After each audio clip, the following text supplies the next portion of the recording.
111-এ কিছু কিছু রিফর্ম করছে, কি আগে রঙিন পোস্টার টোস্টার হইতো, এখন একটা সাদা কালো পোস্টার হয়, একটা ভোটার লিস্ট হয়েছিল।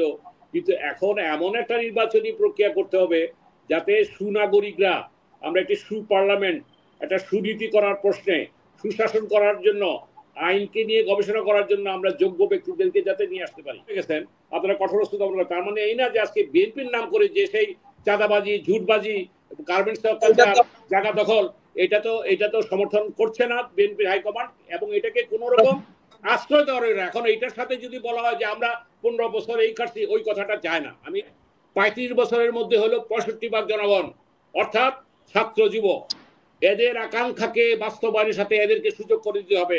আমরা যারা বয়স্ক হয়ে গেছি, আমরা হয়তো পাশে থাকবো, আমরা তাদেরকে কি করবো, কিন্তু তাদেরকে এগিয়ে নিয়ে আসতে হবে।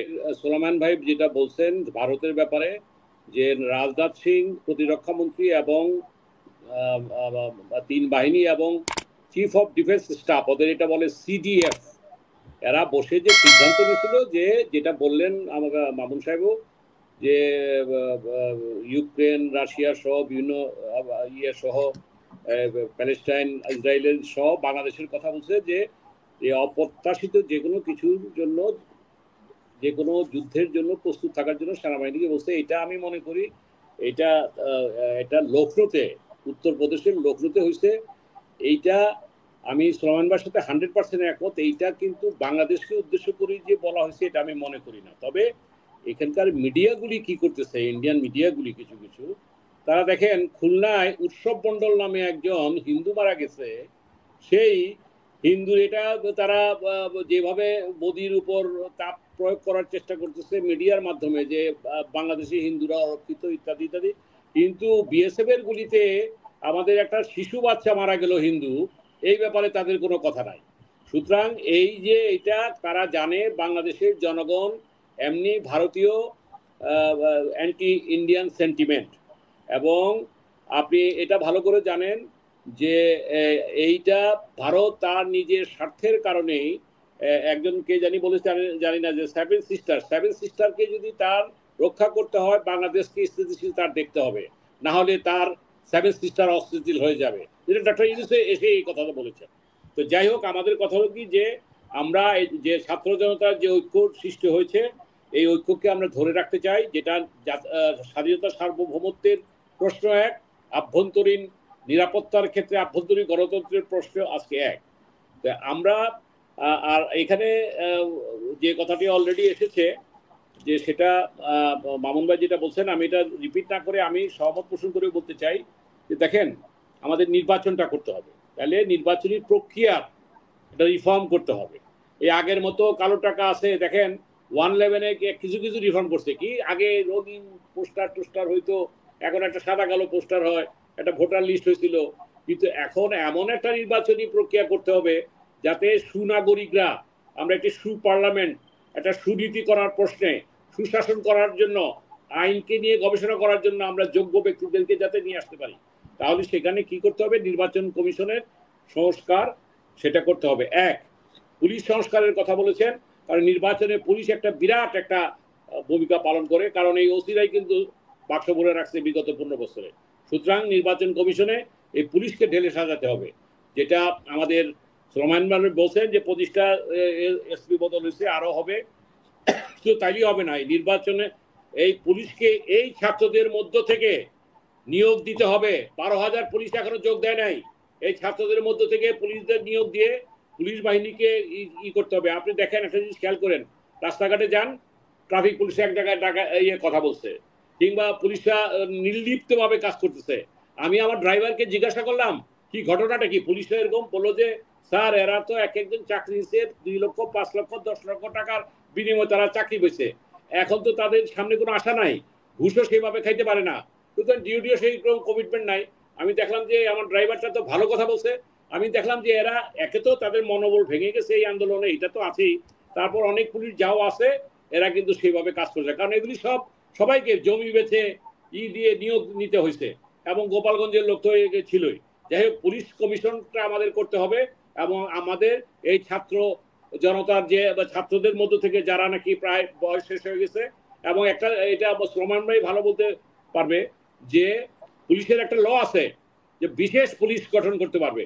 সেই বিশেষ পুলিশের মধ্যে সেটা যদিও ক্ষণস্থায়ী, সেখানে আমরা ছাত্ররা যে ট্রাফিকিং এর কাজ করলো, ছাত্ররা যে আইন শৃঙ্খলার কাজ করলো, আমরা সেখানে তাদেরকে কিন্তু ঢুকিয়ে দিতে পারি। আর স্থায়ীভাবে তো সেটা সম্ভবই, বিসিএস আছে, ই আছে, ইত্যাদি ইত্যাদি। তাহলে আমরা কি গেলাম, নির্বাচন কমিশনের সংস্কারে গেলাম, পুলিশের সংস্কারে গেলাম, বিচার বিভাগের সংস্কারের কথা মামুন সাহেব বলছেন, আমাদের শ্রমণ বলছেন যে আমরা ল কমিশন সেখানে করব। তারপর আরেকটা কথা যেটা আসে নাই, যে ইকোনমিক রিফর্ম, যেটা আমি প্রথমেই বলেছি, ডক্টর ইউনূসের নেতৃত্বে ডক্টর সালাউদ্দিন এবং ডক্টর এইচ মনসুর, এই তিনটা লোক, এই জায়গাটা আমি খুব আশাবাদী যে বাংলাদেশের লুণ্ঠিত অর্থ ফেরত আসবে, বাংলাদেশে এক্সপোর্ট ডাইভার্সিফিকেশন বাড়বে, আমরা বাজেট সহায়তা আইএমএফ থেকে থেকে পাবো, এবং আমাদের যে রিজার্ভের যে অবস্থা, অলরেডি আমাদের অনেক ব্যাংকিং চ্যানেলে আমাদের রেমিটেন্স আসতেছে, এটা পরিসংখ্যানটা আপনারা জানেন, যে কারণে আমাদের অর্থনীতিটা ভালো হবে।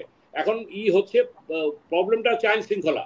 তাই আজকে সে সব কথায় যেটা বলতে চাই, যে হাবিব ভাইয়ের দৃষ্টি আকর্ষণ করতেছি। হাবিব ভাই একটু শোনেন, হাবিব ভাই আপনি শুনতেছেন আমার কথা? একটু আপনার উদ্দেশ্যে বলি, হাবিব ভাই কিন্তু একজন হিরো, উনি 90-এর আন্দোলনে ছিলেন, উনি কিন্তু অনেক ত্যাগ তিতিক্ষাময় একজন রাজনীতিবিদ, কিন্তু আজকে আমাদের কথাবার্তা রাজনীতি শুরু করেছি। আমি শেষ করি। আজকে আমাদেরকে মনোভঙ্গিতে চেঞ্জ করতে হবে, রাজনৈতিক সংস্কৃতিতে চেঞ্জ আসতে হবে, কথাবার্তা একটু চেঞ্জ আসলে ভালো হয়। এই কারণ হলো কি, যে আপনি একটা কথা বললেন যে বিগত 15 বছর অনেক অত্যাচার বিএনপির উপর হয়েছে, এটা তো সত্যি কথা, এবং সেটা এটা তো পুরা জাতি জানে। কিন্তু তার মানে এই না যে, যেটা আপনি অবশ্য পরে স্বীকার করে গেছেন, আপনারা কঠোরস্থ দমন, তার মানে এই না যে আজকে বিএনপির নাম করে যে সেই চাঁদাবাজি, ঝুটবাজি, গার্মেন্টস অত্যাচার, জায়গা দখল, এটা তো সমর্থন করছে না বিএনপির হাইকমান্ড, এবং এটাকে কোন রকম আশ্রয় দেওয়া না। এখন এইটার সাথে যদি বলা হয় যে আমরা 15 বছর এই খাচ্ছি, ওই কথাটা যায় না। আমি এটাই বুঝাতে চাচ্ছি, আপনাদের ত্যাগ তিতিক্ষা ইতিহাস মনে রাখবে, আপনাদের এটাকে মনে রাখবে। আজকে আপনাকে বলতে চাই যে এই 15 বছর হাবিব ভাইদের মতো আমরা অনেকেই হয়তো কোনো করি নাই, কিন্তু আমরাও এক সময় দেখেন, এই যে আমি আমার কথা বলি, আমি ছাত্র রাজনীতি করেছি, এবং আমার সৌভাগ্য হয়েছিল যে ভাষা দিনে সমর্থিত সেই ছাত্র রাজনীতি করার মধ্য দিয়ে ফারাক্কা মিছিলে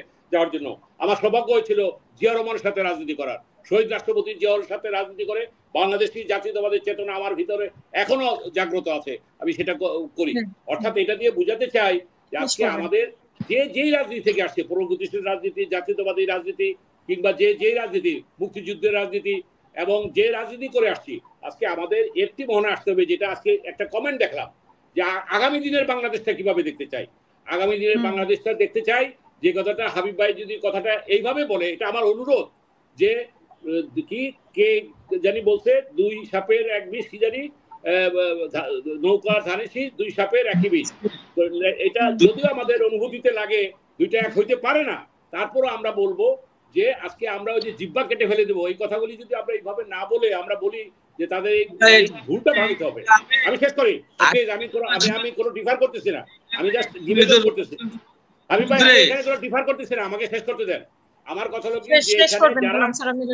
আমি শেষ করতে চাই এই বলে যে আমরা আসেন, আজকে যে ঐক্য যে হয়েছে, আমরা রাজনৈতিক সংস্কৃতির পরিবর্তনের মধ্য দিয়ে আমরা এই যে কথাটা বললেন, আমাদের সোলাইমান ভাই বললেন 3 বছরের মধ্যে সময় নিয়ে করতে হবে, হাবিব ভাই বললেন যৌক্তিক সময় করে নির্বাচন করতে। আমার বক্তব্য হলো যে এই সংস্কারগুলি তো করা, এই সরকারই করতে পারে, 3 মাস 6 মাসই করতে পারে, কিন্তু এই খুলনাকে, এই যে সংবিধানকে যেটা চেঞ্জ করতে হবে, আপনি হয় ন্যাশনাল কনস্টিটিউশন অ্যাসেম্বলির নির্বাচন দেন, যেটা 6 মাসের মধ্যে সম্ভব, না হলে আপনি যেটা বলতেছেন পুরো জিনিসটা যদি করতে হয় 3 বছর লাগে পুরো সংস্কারে, তাহলে আপনাকে একটা জাতীয় ঐক্যের সরকার একটা হইতে হবে, না হলে এটা করা সম্ভব না। এটা আমি অল্টারনেটিভটা বললাম, একটা হলো যে হয় এটা করেন, হ্যাঁ, আর না হলে আপনি যদি মনে করেন, কেউ যদি মনে করেন যে এখন তো সত্যিকার ভাবে কি সিস্টেমটা, এই যে কে জানি একজন বলছিল, আপনাদের এটা শ্রমণ ভাই ভালো জানেন, হাবিব ভাই ভালো জানেন,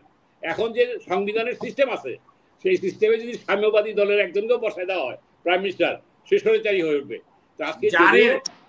মিলন ভাই, আমাদের সংসদে যে আমাদের সংবিধানে প্রধানমন্ত্রীর যে পাওয়ার রাশিয়ার জারের চাইতে বেশি। যদিও আজকে আমি ধন্যবাদের সাথে হাবিব ভাই সবাইকে বলতে চাই যে বিএনপি আজকে তার অনেক পরিবর্তনশীল এবং একটা সম্ভাবনায় অনেক কথা তারা বলেছে, দ্বিপক্ষ পার্লামেন্টের কথা এবং 2বারের বেশি প্রধানমন্ত্রী না থাকা, ভারসাম্যের কথা ইত্যাদিতে বলেছে। এটা ভালো। আমি বলবো যে এমপিও 2বারের বেশি হইতে পারে। ওই যে শাহজাহান খানের কথা বললেন, 7বারের এমপি, এটা হয় নাকি? নতুন প্রজন্মকে সেই সুযোগ দিতে হবে না। শেষ কথা, লাস্ট কথা, যে এই প্রজন্মের 65% যেটা ডেমোগ্রাফিক ডিভিডেন্ড বলা হয়, 35 বছরের মধ্যে হলো 65% জনগণ, অর্থাৎ ছাত্র যুবক। এদের আকাঙ্ক্ষাকে বাস্তবায়নের সাথে এদেরকে সুযোগ করে দিতে হবে। আমরা যারা বয়স্ক হয়ে গেছি আমরা হয়তো পাশে থাকবো, আমরা তাদেরকে কি করবো, কিন্তু তাদেরকে এগিয়ে নিয়ে আসতে হবে। আমরা সেই কারণে আগামী দিনের যে ভবিষ্যৎ, আমরা এখানে ধরেন আমার মনে হয় সুলেমান ভাই, আমি কিংবা হাবিব ভাই কম বেশি কিছু একই প্রজন্মের লোক আমরা, কিন্তু ওদেরকে আমাদেরকে কি করতে হবে, একটা সঠিক দিক নির্দেশনার মাধ্যমে। এবং সেই সঠিক নির্দেশনা আসতে পারে এই সংবিধান পুনর্লিখন বলেন, আর কিংবা নতুন করে বলেন, রিরাইট বলেন, আর সংস্কার বলেন, যেটা বলেন, আজকে সেই জায়গাটায় আমাদেরকে একমত হইতে হবে। আমি লাস্ট 2টা প্রশ্নের উত্তর দিয়ে যাই। আমাকে একজন বলছেন যে আপনারা অনেকে হয়তো এই করেছেন জাতীয় পার্টির এত অংশ। দেখেন, জাতীয় পার্টির আমি এই আন্দোলনে সমর্থন করেছি, আমার মতো গ্রুপ যারা, এটা আপনিও সাক্ষী, টকশোও সাক্ষী, এখানে অনেকেই সাক্ষী। 2 নম্বর কথা হচ্ছে যে এই এরশাদ সাহেবকে যে ভালো মন্দ যাই বলেন ভাই, এরশাদ সাহেব স্বৈরাচার ছিল, সে কিন্তু দেশ ছেড়ে পালায় নাই, সে কিন্তু জেলে থেকে ইলেকশন করছে, সে কিন্তু 5টায় সে কি করছে। খালেদা জিয়া কিন্তু দেশ ছেড়ে যান নাই, কিন্তু এই হাসিনা দেশ ছেড়ে যাইছে। ওই যে যেটা বললো, ওই বাতিল মোকাররমের ইমাম সাহেবও গেছে, বিচারপতিও গেছে, ওই পুলিশের আইজিও গেছে। যাক, এগুলি সব আমরা জানি। আমরা আগামী দিনের বাংলাদেশটাকে আসেন, আমরা এই আকাঙ্ক্ষার সাথে সঙ্গতি রেখে আমরা যাতে একটা অর্থনৈতিক মুক্তি সম্পন্ন একটি গণতান্ত্রিক বাংলাদেশ, আমরা রাজনৈতিক সংস্কৃতি সম্পন্ন অর্থাৎ সুশাসনের বাংলাদেশকে আমরা যাতে গড়ে তুলতে পারি, এই চেতনাকে যাতে আমরা ধারণ করি। ওই আওয়ামী লীগ কি করছে জানেন আপা? লাস্ট কথা, আমার লাস্ট লাইন, 71-এর মুক্তিযুদ্ধের চেতনা বেচছে, আর মুক্তিযুদ্ধের কোঠা দিয়ে 56 বা কোঠা তার দলীয় কোঠা দিয়ে লোক করছে।